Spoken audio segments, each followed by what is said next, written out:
আমার প্রিয় ভক্তবৃন্দকে প্রণাম। শ্রীমদ্ ভগবত গীতার থেকে কিছু কথা আপনাদেরকে শোনাচ্ছি। ওম নমঃ ভগবতে বাসুদেবায় নমঃ। আমার প্রিয় বন্ধুরা, আজ আমার নিবেদন পারমার্থিক সাধন পথ থেকে গীতার উপর আলোচিত ভগবান শ্রীকৃষ্ণ অর্জুন সংবাদে একটি ছোট্ট আলাপ। আশা করছি যদি মন দিয়ে শোনেন, আমাদের শত সাংসারিক জীবনের অনেক বাধা বিঘ্ন, শান্তি অশান্তি সমস্তর মাঝেও যদি মনোনিবেশ করেন, আমার মনে হয় এটি খুব আনন্দদায়ক। কৃপা করে শুনবেন, ভালো লাগবে।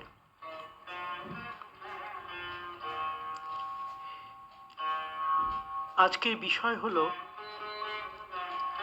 অনন্তের উন্মিলন ভগবদ গীতার আলোকে, unfolding infinity in the light of Bhagavad Gita. প্রথমে বলা দরকার, এই ভগবদ গীতা কি? গীতাতে ভগবান শ্রীকৃষ্ণ অর্জুনকে কিছু উপদেশ দিচ্ছেন। দুজনের মধ্যে কিছু প্রশ্ন উত্তর হচ্ছে, যাকে এক কথায় শ্রীকৃষ্ণ অর্জুন সংবাদ বলা হয়। ভগবান শ্রীকৃষ্ণ অর্জুনকে গীতার 11 অধ্যায় তিনি তার নিজের রূপ, নিজের প্রতিপত্তি, তিনি যে সর্বশ্রেষ্ঠ সর্বেশ্বর্বা ভগবান রূপে বিরাজমান, এক কথায় এই বিশ্ব ব্রহ্মাণ্ড তারই প্রকাশ, সেই কথাই তিনি বারবার বিভিন্নভাবে অর্জুনকে বুঝিয়েছেন। শ্রীমদ্ ভগবদ গীতার কিছু অন্যান্য বিশেষত্ব আছে। একে বলা যেতে পারে সমগ্র হিন্দু ধর্মের অন্যতম, এবং তা হলো ধর্ম বিষয়ে প্রশ্ন করা। গীতাতে দেখি ভগবান স্বয়ং অর্জুনের প্রশ্ন করাকে প্রসন্নতার সঙ্গে উৎসাহ দিচ্ছেন।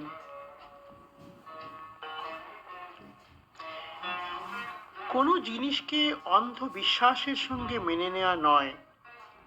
যেখানে অন্যান্য ধর্মে প্রশ্ন করাকে অপরাধ বলে মনে করা হয়, সেখানে গীতা শুরুই হচ্ছে অর্জুনের এক প্রশ্ন দিয়ে। অর্জুনের মতো আমাদের মনে অনেক প্রশ্ন আছে, কিন্তু ভগবান যদি আমাদের সামনে বিশ্বরূপে প্রকাশিত হন এবং সব কিছুর কাল বা ধ্বংসকারী রূপে প্রকাশিত হন, তবে আমাদের কি অবস্থা হবে? আমরা কি পারবো সেই বিশাল বিধ্বংসী রূপের সামনে দাঁড়িয়ে প্রশ্ন করতে? 11 অধ্যায় ভগবানের বিশ্বরূপ দেখার পরেই 12 অধ্যায় আবার শুরু হচ্ছে অর্জুনের প্রশ্ন দিয়ে। নানান প্রশ্ন অর্জুনের। বাস্তবে ভাবতে গেলে এই সব প্রশ্ন আমাদের মনেও রয়েছে। নানান কৌতূহল। শ্রীমদ্ ভগবদ গীতা এগিয়ে চলে অর্জুনের প্রশ্ন এবং ভগবান শ্রীকৃষ্ণের উত্তরের মধ্যে দিয়ে। একেবারে অন্তিম 18 অধ্যায় আমরা দেখি শ্রী ভগবান অর্জুনকে একটি প্রশ্ন করেন। অর্জুন তার উত্তর দেন এবং তার সঙ্গেই শেষ হয় কৃষ্ণ অর্জুন সংবাদ। এখন স্বাভাবিকভাবেই আমাদের মনে এই প্রশ্ন জাগে যে শ্রী ভগবান অর্জুনকে কি জিজ্ঞাসা করেছিলেন? ভগবান অর্জুনকে জিজ্ঞাসা করেছিলেন, অর্জুন, আর কিছু জিজ্ঞাসা আছে? তোমার মনের সব সংশয় দূর হয়েছে তো? তোমার সব প্রশ্নের উত্তর তুমি পেয়েছো তো? তোমার সব অজ্ঞানতা দূরীভূত হয়েছে তো? না হলে বলো, আমি তোমাকে আবার নতুন করে নতুন পদ্ধতিতে বোঝাতে প্রস্তুত। ভগবান অর্থাৎ সেই অসীম অনন্ত গীতা রূপে আমাদের শিক্ষা বা জ্ঞান দিচ্ছেন। এখন প্রশ্ন হলো, আমরা কি শিখেছি এই গীতা থেকে? কি শিখতে পারা যায়? মূলত আমাদের জীবনের দুটি প্রশ্ন তো উত্থাপন হয়েই থাকে। আমাদের জীবনের উদ্দেশ্য বা লক্ষ্য কি? দ্বিতীয় প্রশ্ন, কেমন করে সেই উদ্দেশ্য পূরণ হবে? সব মানুষেরই মূলত জীবনে সুখী হতে চায়, দুঃখ কেউ চায় না। এই ব্যাপারে আস্তিক, নাস্তিক, সাধু, গৃহী সবাই একমত হবেন।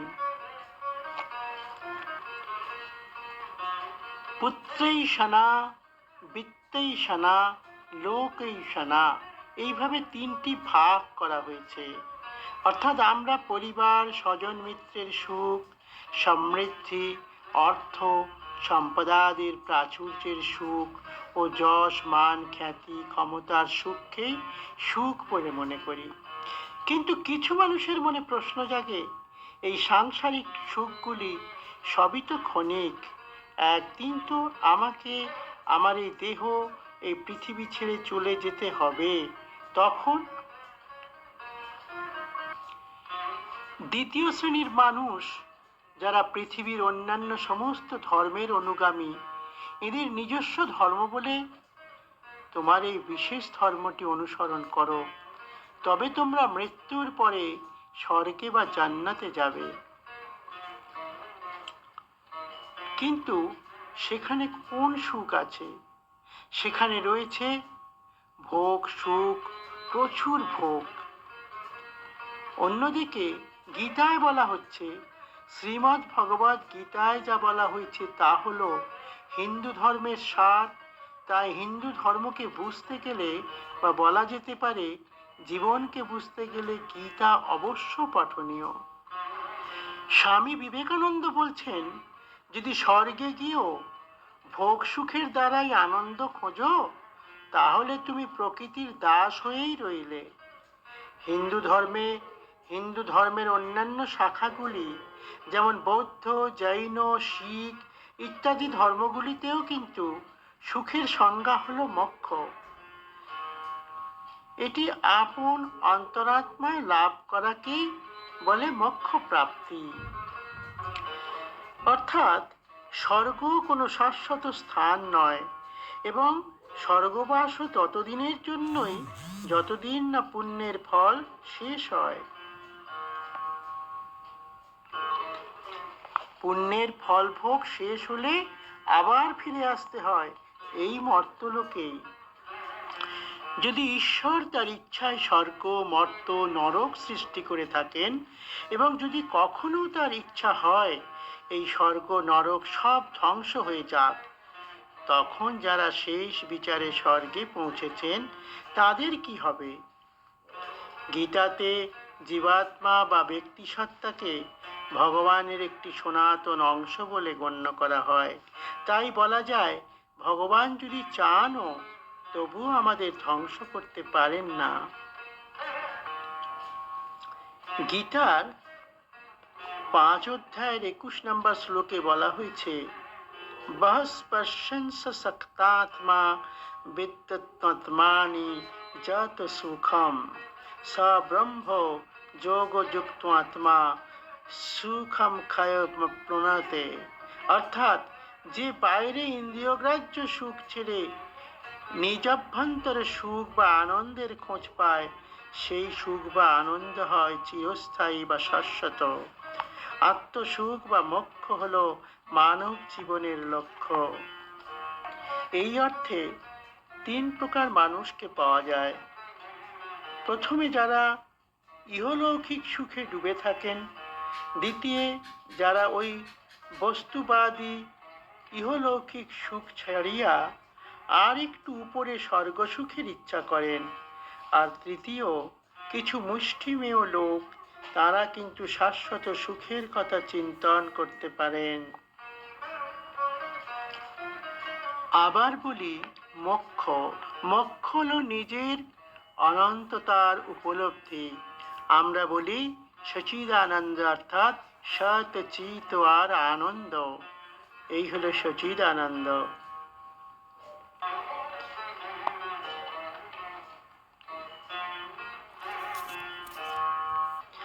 কিন্তু আমরা সবাই এও জানি যে এক না একদিন মৃত্যু আসবে ও আমাদের অস্তিত্ব শেষ হয়ে যাবে। মৃত্যুর মা অমৃততম গায়মাঙ্ক, অর্থাৎ মৃত্যু থেকে আমাকে অমৃতে নিয়ে চলো। যেমন আমাদের প্রার্থনা ঠিক একই সাথে সুস্থ ও সচেতন জীবন ও কামনা আমরা করি। আমরা অনেক কিছুই জানি, আবার অনেক কিছুর জ্ঞান অর্জন করতেও চাই। সীমিত জ্ঞান নিয়ে আমরা কখনোই সন্তুষ্ট হই না। একই সঙ্গে চাই সবাই আমাদের খুব জ্ঞানী ও পণ্ডিত ভাবুক।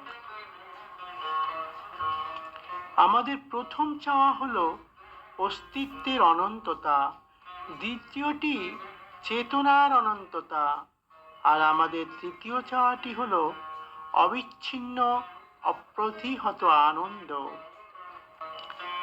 মৃত্যু, অজ্ঞানতা ও দুঃখ যখন আমাদের সত্তা মৃত্যু রহিত, চেতনা অজ্ঞান রহিত ও আনন্দ দুঃখ রহিত হবে, তখনই আমরা লাভ করব সেই অনন্তকে, এবং তাই হলো সচিদানন্দ।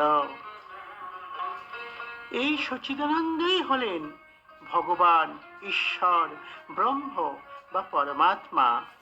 সচিদানন্দ সেই অনন্ত সত্তা, যিনি অনন্ত চেতনা ও অনন্ত আনন্দ হয়ে এই সৃষ্টির কোনায় কোনায় ততপ্রত আছেন,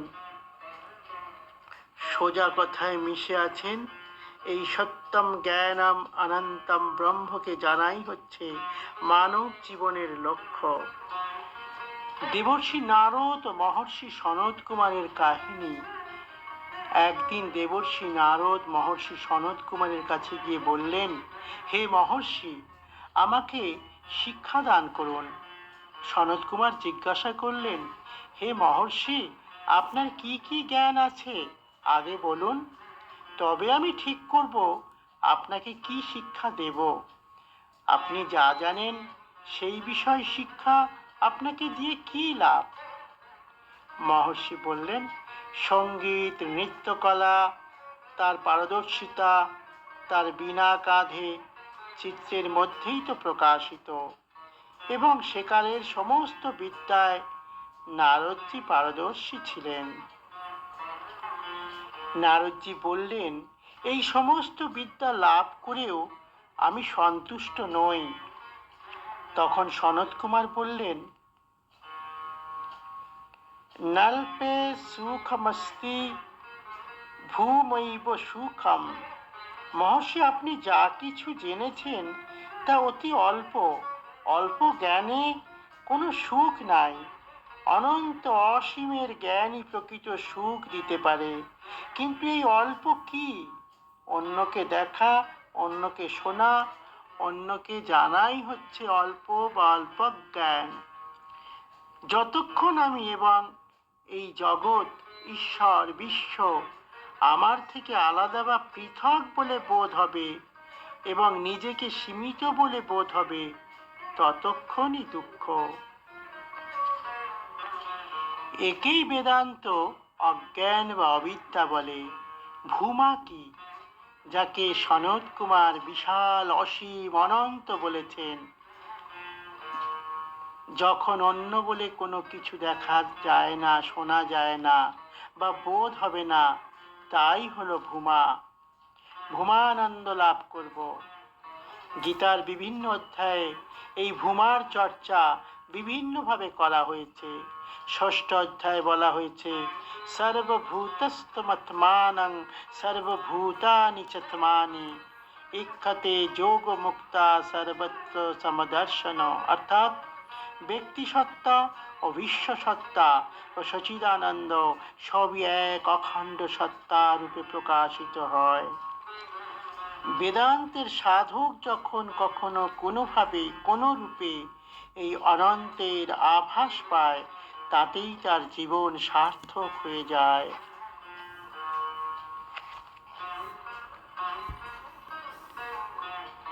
বেদান্তের সাধক যদি কখনো কোনোভাবে কোনো রূপে এই অনন্তের আভাস পায়, তাতেই তার জীবন সার্থক হয়ে যায়। তুমি আমি এই বিরোধ বড় শক্ত, বল প্রতীত হয়, কিন্তু যখন নিজের অহংবোধ বেশ কিছু মাত্রায় দূরীভূত হয়, তখনই এই একাত্মতার বোধ অনুভব হয়। গীতাতে অর্জুনের যে যাত্রার কথা রয়েছে, তাতেও দেখি শ্রীকৃষ্ণ তার সখা হয়ে, বন্ধু হয়ে সর্বদা অর্জুনের পাশে পাশে, সাথে সাথে রয়েছেন। যদিও তিনি পরমাত্মা, কিন্তু তিনি ব্যক্তি, তাই অর্জুনের পাশে অর্জুনের কিন্তু তাকে সখা হিসেবেই দেখেছেন ও চিনেছেন। শ্রীকৃষ্ণ প্রকাশ করেছেন না তার প্রকৃত রূপ, এবং শেষে অর্জুন সেই ধর্ম সংকটে পড়ে অনুভব করলেন শ্রীকৃষ্ণের মহিমা। মাঝে মাঝে বোধহয় পরমাত্মা আমাদের চক্ষু উন্মিলিত করার জন্যই আমাদের সংকটে ফেলেন, এবং এই কারণেই সংকটে বা সমস্যা আসলে কখনো বিভ্রান্ত না হয়ে মনে করার প্রয়োজন, যিনি আমাদের এই সংকটে ফেলেছেন তিনিই সর্বদাই আমাদের সঙ্গে আছেন। গীতায় শেষে অর্জুনের গুরু হয়ে তার পাশে দাঁড়ালেন। অর্জুনের প্রার্থনা ছিল, শিষ্যস্তেহং সাধিমাং তাং প্রপন্নম। শুধু তাই নয়, শ্রীকৃষ্ণ শুধু অর্জুনের গুরু নন, সমস্ত বিশ্বের গুরুরূপে আত্মপ্রকাশ করলেন চতুর্থ অধ্যায়ে। শ্রীকৃষ্ণ দশম অধ্যায়ে আবার নিজেকে ঈশ্বর রূপে প্রকাশ করলেন, ও একাদশ অধ্যায়ে যখন ভগবান তার বিশ্বরূপ দর্শন করছেন, অনন্ত রূপে নিজেকে প্রকাশ করছেন, তখন অর্জুনের পক্ষে খুব কঠিন হয়ে পড়ে ওই রূপকে অনুভব করা। অর্জুন ওই বিরাট বিশ্বরূপী দর্শনে ভীত হয়ে পুনরায় তাকে সখা রূপে প্রকাশ করতে অনুরোধ করেন। যিনি অর্জুনের বন্ধু, দার্শনিক ও পথপ্রদর্শক। আর অর্জুনের এই যাত্রা শেষ হয় তখনই, যখন তিনি নিজেকে সেই অনন্তের সঙ্গে একাত্ম করে অদ্বৈতে পৌঁছান। তিনি সখা ও সারথি হয়ে যেমন অর্জুনের সঙ্গে রয়েছেন, সেই রকম আমাদের সকলের জীবনেই রয়েছেন। ব্রহ্মা বা সচ্চিদানন্দ আমাদের সবচেয়ে কাছের ও সবচেয়ে প্রিয়, এবং আমরাও তার সবচেয়ে প্রিয়। তাই আমাদের অনন্তের যাত্রা শুধু আমাদের একার নয়, আমাদের ঐশ্বরের যুগ্ম যাত্রা।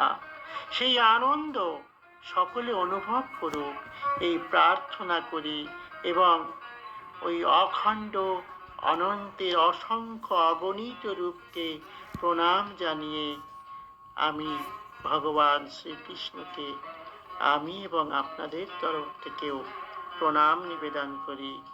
হরিয়ম তৎসৎ, হরিয়ম তৎসৎ, হরিয়ম তৎসৎ।